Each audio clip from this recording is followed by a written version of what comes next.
May the Force be with you. May the Force be with you. In 2012, when Disney purchased Lucasfilm, they did a clean slate on the Star Wars universe, wiping out almost everything from continuity except the 6 movies and the Clone Wars series plus the Clone Wars movie, while everything else became non-canon under the Legends banner. But there was a prior Clone Wars series that came out between 2003 and 2005, titled Star Wars Clone Wars, that I believe is and should be considered canon, and I'm going to explain why.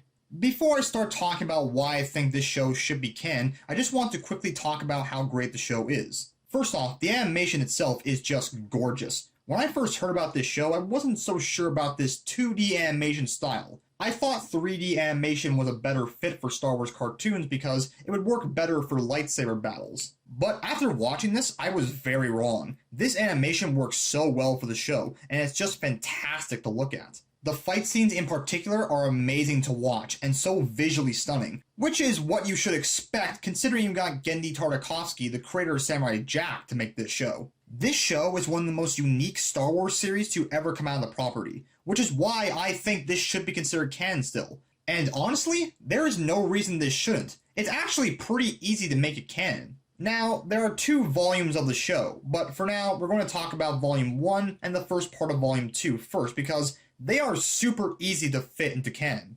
Now, of course, putting this into continuity, it has to come before the events of the Clone Wars. But there have been also a few comic books that are set during the Clone Wars as well, like the Mace Windu comic and the Clone Wars Battletale comic. So the events of Volume 1 would take place between the Mace Windu comic and the Clone Wars Battletales comic. Now, in relation to exactly how long this takes place after Attack the Clones, because Anakin is still a Padawan here and Obi-Wan has his mullet, I'm going to say that this takes place at least 2 months into the Clone Wars. It's enough time passed to say the war has been in full swing for a little bit, as shown in the opening, but not too much time to where it won't work. Now, my reasoning for why I think Volume 1 can work in canon is because there are some really important and essential things that happen in here. First thing, this show actually gives a proper introduction to Asajj Ventress. In the Clone Wars movie, Ventress is just already there. Anakin and Obi-Wan already know her with no explanation given. When I learned that the show was not in chronological order, I thought, oh, maybe chronological will actually give Ventress a proper introduction. And when I watched it in chronological order, I was wrong. She is still just there. Well, Clone Wars actually gives Ventress a proper introduction in quite an awesome scene, I might add. Dooku summons her to a battle arena, and she must fight off several powerful warriors to prove herself capable, which lines up with this quick flashback scene from the Clone Wars.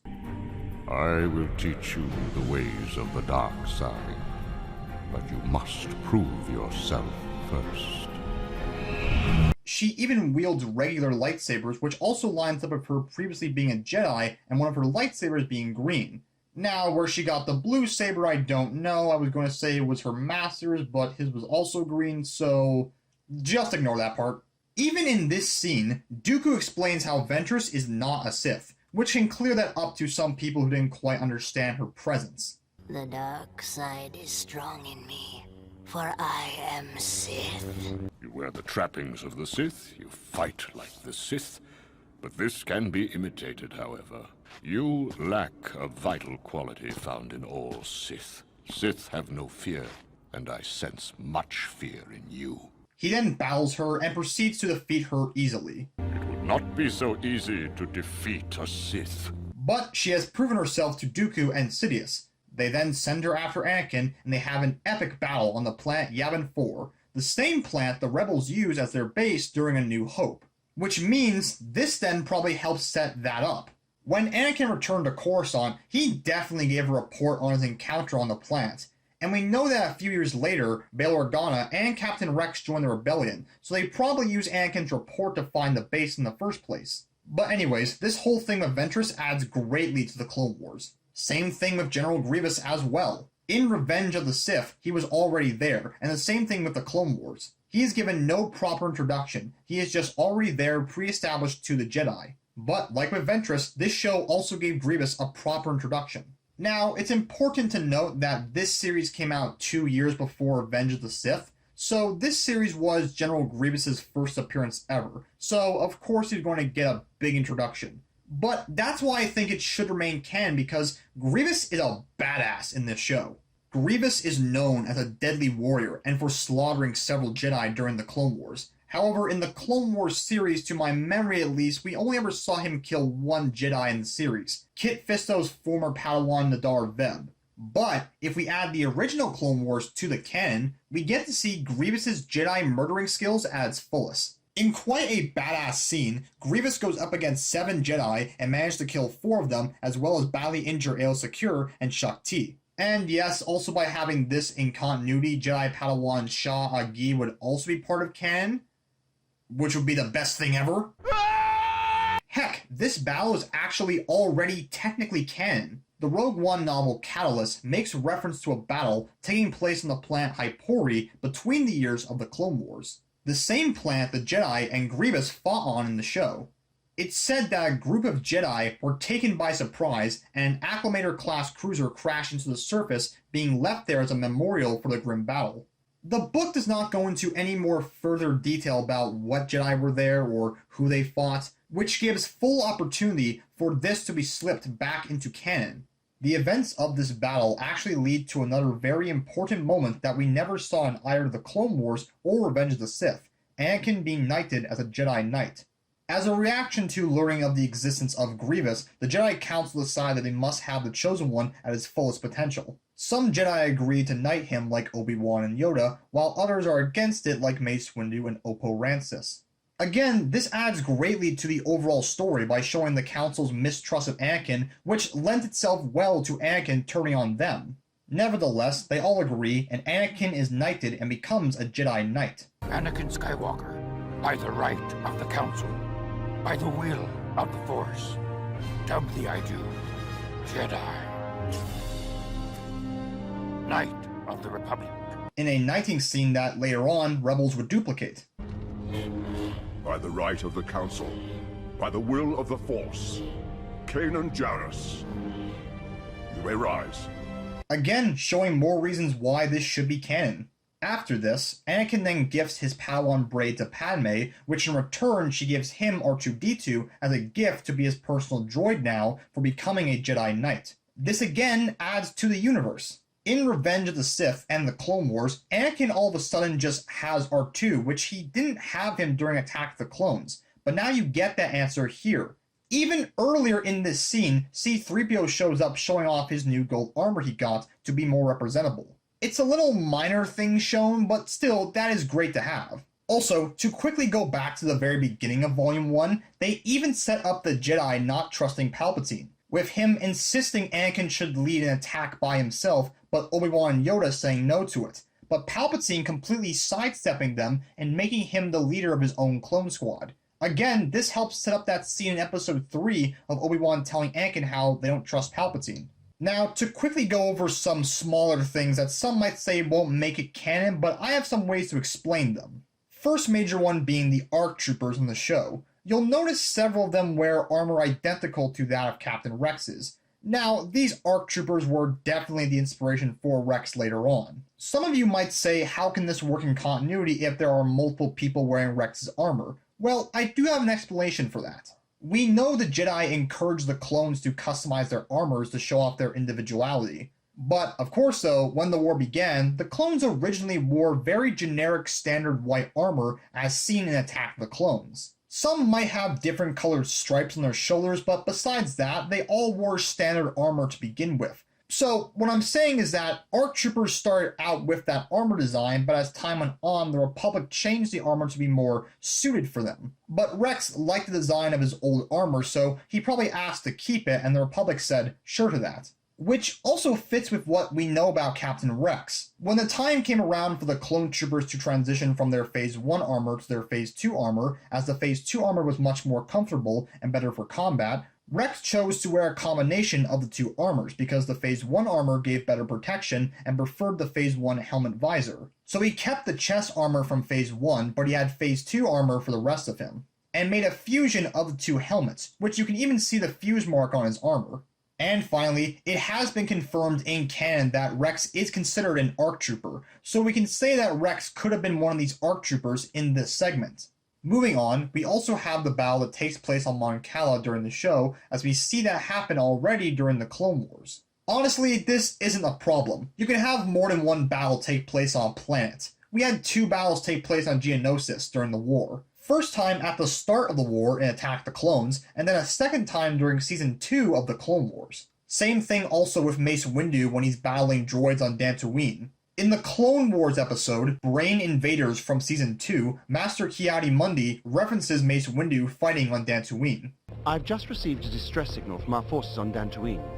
Master Windu's defense is held, but at a great cost to his men. And again, you could say that a second battle is taking place there. Or, since he is saying his defense is held but his men took heavy losses, which we do see his clone troopers get utterly defeated and the defenses do hold, in this case Mace being those defenses, so you could even say this battle takes place later on around the second battle of Geonosis. Nothing interferes with that. So you could have this either take place before the Clone Wars or during the Clone Wars, doesn't matter. But now to talk about Mace Windu's exaggerated force abilities he uses during this fight, with him going fisticuffs with the droids. I do have a way to explain that. We know that Mace Windu does dabble a bit in the dark side of the Force, as a Jedi with a purple kyber crystal has an affinity with both the light and dark sides of the Force, just like Darth Revan. Mace Windu also uses the Jedi fighting style known as Vaapad, which use of this style can lead the user close to the dark side due to its focus on physical combat. Plus, Mace Windu has already demonstrated this hand-to-hand fighting style already in canon during a flashback scene in his comic book. So you could easily say that his unarmed fighting style here comes from the form of Vaapad and his affinity a bit with the dark side. Final thing I'll mention in Volume 1 is the appearance of Ilum, which some might say doesn't look how it does during the Clone Wars, but you can just say this was a different area of the temple. I mean, in Jedi Fallen Order, it didn't look the same either, so probably another area as well. After the temple was attacked, Yoda says it was almost destroyed, so it's still standing, so no problem there. And Dooku gave away the location of the temple, which probably could help lead to years later the First Order using the knowledge of this location to build Starkiller Base. Now, how do I explain Barriss building a lightsaber here and Luminara saying her training is complete, even though in the Clone Wars she says she's a Padawan learner still when we meet her? Yeah, okay, you got me there. I don't know how to explain that. Well, no, I do have an answer. Barriss has a lightsaber during Attack of the Clones, so maybe she completely lost it during the fight on Geonosis, including the Kyber Crystal, so she had to get a new one entirely. This also alone back then makes no sense, George. Same thing happens to Ezra at the end of Rebels Season 2. He had to get a completely new one. And maybe Luminara is just retelling her the importance of a lightsaber here. As for her saying her training is complete, disregard it. Look, I know it's a very cheap answer, but look, Siege of Mandalore does stuff that contradicts things that were said in Rebels and the Ahsoka novel, and those are still canon. So just roll with that.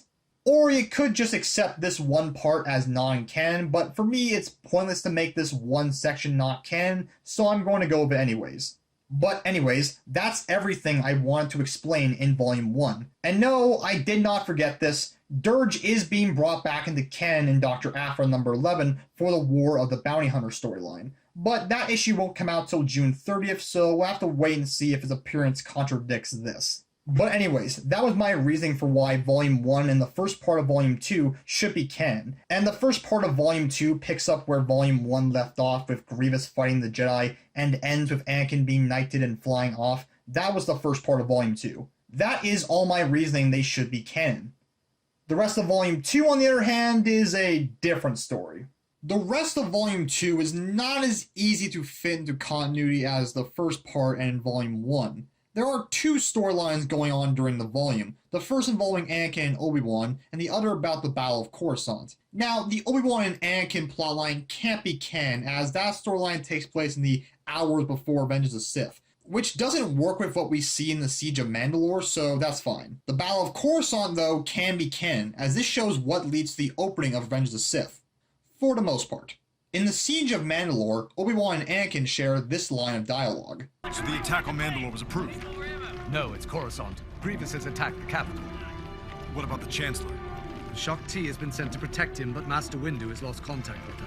This was actually a reference to the original Clone Wars, as Shaak-Ti was protecting the Chancellor. However, this doesn't quite add up because from what they are saying, it sounds like Mace sent her to protect him, and he has now lost contact. But in Clone Wars, Mace and Yoda don't realize till later on in the battle that this attack was a distraction so that they could get to Palpatine. And Shaak-Ti went to get him to safety for the time being, not by Mace Windu. And Mace Windu doesn't even know Shaak-Ti was protecting him until he catches up with her, when he decides to go after Palpatine himself after learning the true intentions. Also, during the battle, similar to Mace Windu on Dantooine, Yoda uses some exaggerated force abilities, which is of him crashing two ships together with ease. But honestly, I don't see this as a problem either. Yoda was over 800 years old by this point in time, so he's been around for quite a while to master his force abilities. Plus, Yoda's species is naturally gifted with the Force, as every member we have met is a Force user. Grogu in The Mandalorian at the age of 50, so significantly younger than Yoda, is shown to be able to block fire and force heal at such a young age. So I think we can cut Yoda some leeway here by just saying he is very powerful in the Force. The other thing, and this one is a bigger issue, is that Mace Windu crushes Grievous's chest, which gives him his cough in Episode 3.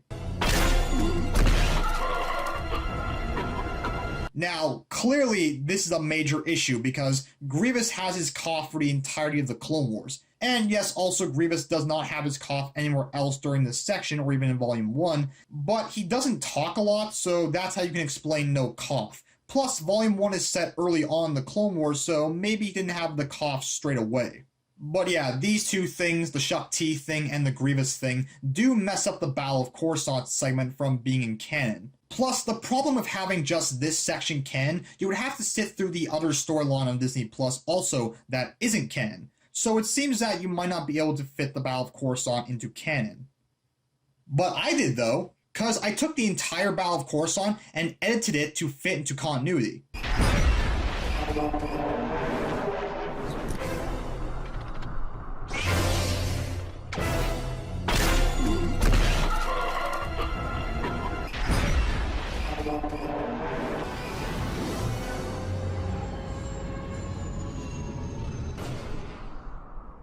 Now, if you guys are interested, I can upload the edits on YouTube. It's about 23 minutes long, so about the length of a normal Clone Wars episode. I'm pretty happy with it. I had to very carefully edit around scenes that had transitions to the other plotline. Now, I'm not sure what the copyright situation will be when I upload it. I know I will definitely get some copyright for the music that plays at the end, but I don't know about the actual footage. I'm hoping it just gets a copyright claim on it and doesn't get blocked entirely because I just want to show what I did. I wouldn't be trying to monetize it.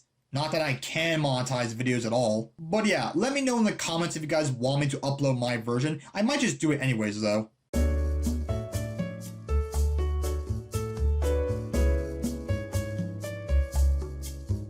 Also, before I forget, during the Battle of Coruscant, Grievous kills 2 other Jedi, so add them to his kill count. But anyways, that was my reasoning for why I consider the original Clone Wars canon and why it should be made canon. And for the most part, there is really nothing I can see that will conflict with the main canon. Yeah, a lot of Volume 2 doesn't work really, but there are bits that do. So about 85 to 90% of this can work as canon, which is awesome. I would like it if maybe Disney had 2 different versions of it on Disney Plus. The original one in the Star Wars Vintage Collection, and an edited one to fit into continuity alongside all the main stuff. So like, just take all of Volume 1 and the first part of Volume 2 and just make that its own mini movie, and then have the Battle of Coruscant as its own separate little special. Heck, Disney, I'll even give you my version I edited for you to use, and I request $500 for compensation. Which, yes, I know, I'm a bit out of line asking for money when I'm giving you something I edited of a property that you own, but hey, I'm being fair. I could have easily asked for $10,000. I'm only asking for $500. But anyways, go check out the original Clone Wars on Disney Plus if you haven't. It is really good. And tell me in the comments down below if you also believe the original Clone Wars should be canon. Alright, that's all for me. Thank you all for watching, and I'll see you all later. Goodbye.